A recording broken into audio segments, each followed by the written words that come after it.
தமிழ்நாட்டில் டாஸ்மாக் வருவாய் 1734 கோடி ரூபாயாக அதிகரித்திருப்பதாக தெரிவிக்கப்பட்டிருக்கிறது. கொள்கை விளக்க குறிப்பில் இது தொடர்பான தகவல் இடம்பெற்றிருக்கிறது. தமிழ்நாட்டில் டாஸ்மாக் வருவாய் 1734 கோடி ரூபாயாக உயர்ந்திருப்பதாக கொள்கை விளக்க குறிப்பில் தகவல் வெளியிடப்பட்டிருக்கிறது.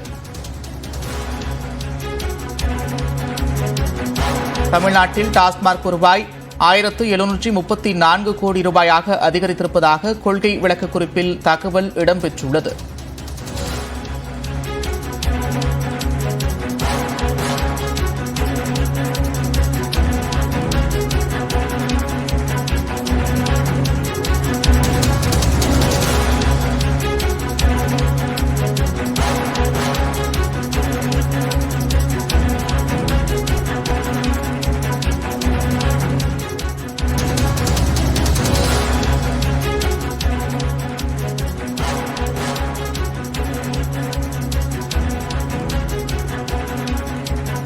தமிழ்நாட்டில் டாஸ்மாக் வருவாய் 1734 கோடி ரூபாயாக உயர்ந்திருப்பதாக கொள்கை விளக்க குறிப்பில் தகவல் இடம்பெற்றிருக்கிறது. சட்டப்பேரவையில் துறை ரீதியான மானிய கோரிக்கை மீதான விவாதங்கள் நடைபெற்று வரக்கூடிய நிலையில் கொள்கை விளக்க குறிப்பில் இது தொடர்பான விவரங்கள் இடம்பெற்றிருக்கிறது. கூடுதல் விவரங்களோடு செய்தியாளர் அபினேஷ் இணைக்கிறார். அபினேஷ், விவரங்கள்.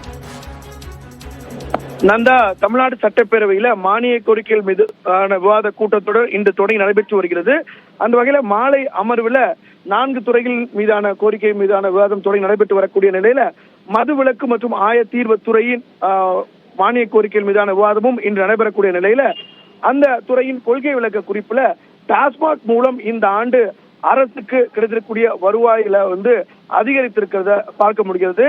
அதாவது இந்த 2023-24 நிதியாண்டில் மட்டும் 1734.54 கோடி ரூபாய் அரசுக்கு கூடுதல் வருவாய் கிடைத்திருக்கிறது. கடந்த ஆண்டு, அதாவது 2022-23 மொத்தம் 44,121 கோடி ரூபாய் கிடைத்திருந்த நிலையில இந்த கடந்த நிதியாண்டுல 23-24 நிதியாண்டுல 45,855.67 கோடி ரூபாய் கிடைத்திருக்கிறது. இதன் மூலமாக இந்த ஆண்டுல 1734 கோடி ரூபாய் கூடுதலாக அரசுக்கு வருமானம் கிடைத்திருப்பதாக கொள்கை விளக்க குறிப்புல தகவல் பதிவிடப்பட்டிருக்கிறது. நந்தா, குறிப்பாக ஏற்கனவே படிப்படியாக டாஸ்மாக் கடைகளை குறைக்கக்கூடிய ஒரு நிலையில இந்த வருமானம் அதிகரித்திருப்பது அப்படிங்கிறதும் ஒரு முக்கியமா பார்க்கப்பட வேண்டும்.